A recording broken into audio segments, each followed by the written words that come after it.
What does the American dream mean to The me? American dream mean to me? What does the American dream mean What does to the me? American dream mean to What me? does the American dream mean to me? What does the American dream mean to me? What does the American dream mean to me? What does the American dream mean to What me? does the American dream mean to me? What does the American dream mean What does to the me? American dream mean to me? Question is, what is the American dream? The American dream is the belief that in the United States, people are free to pursue opportunity and that through hard work that they can make a better life for themselves and their children. However, the dream has opened a new set of meanings from its generational progression. The Declaration of Independence, which is a staple American doctrine, backs the American dream sentiment. In its lines, quote, "We hold these truths to be self-evident, that all men are created equal, that they are endowed by their Creator with certain unalienable rights, that among these are life, liberty, and the pursuit of happiness." The notion of self-sufficiency to drive creation was written in our own American doctrine. It was guided by law and it was extremely appealing for those who wanted a better life. The American dream first began as the business of obtaining land, which dated as early back to the Civil War and after. In the Civil War, people in the North wanted basic dreams of more jobs and resources, as well as abolishing slavery. The South's dream was to obtain custom family values and benefit from the slavery system, while slaves and other minorities' dreams were to receive rights. Overall, the American dream only benefited white property owners at that time. Zooming to the 1920s, where the American dream began making major changes. The preservation of wealth became a top priority as big business blew up. Nonetheless, greed became the huge drive for the American dream. Many saw the lavish life of fortune as the dream. The thing about the greed-driven dream was that it wasn't obtainable. There was always someone who had more than you. Yet the internal consumerism and materialistic-backed agenda of the dream prevailed.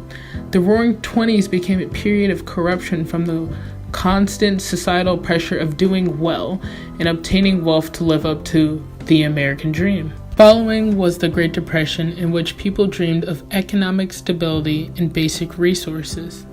Later moving to the 1950s and 60s, in which we received the more well-renowned version of the American dream, the suburban life with a wholesome family. This included domestic work done by the woman in the household and the father bringing home the money. Also in the 1950s and 60s, the sentiment of a dream deferred emerged. The poem Harlem, also called What Happens to a Dream Deferred by Langston Hughes, refers to the reality that many minorities felt at the face of the American dream.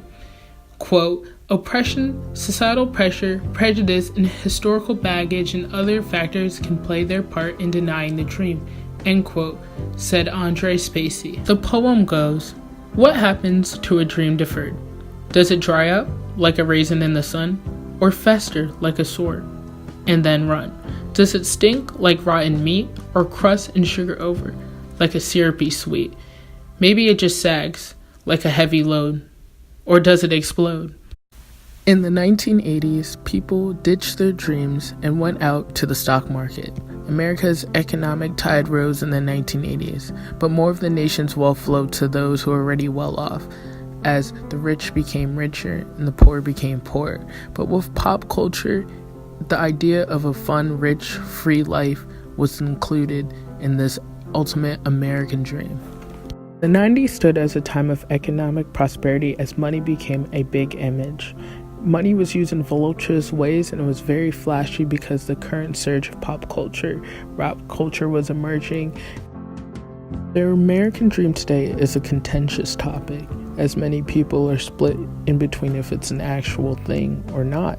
A lot of people share the sentiment that the American dream isn't real since it doesn't award opportunities to everyone, and that since everyone has the same or a different idea of what the American dream is to everyone around us.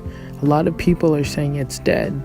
I think that social media, people are more politically active in this day and age, and with being politically active, looking at history is essential in making inferences for the future.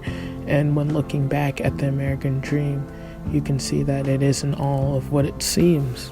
My purpose isn't to appeal the idea of the American dream because in my own way I follow it too, but it is to ask you, through generational progression, will or has the American dream died?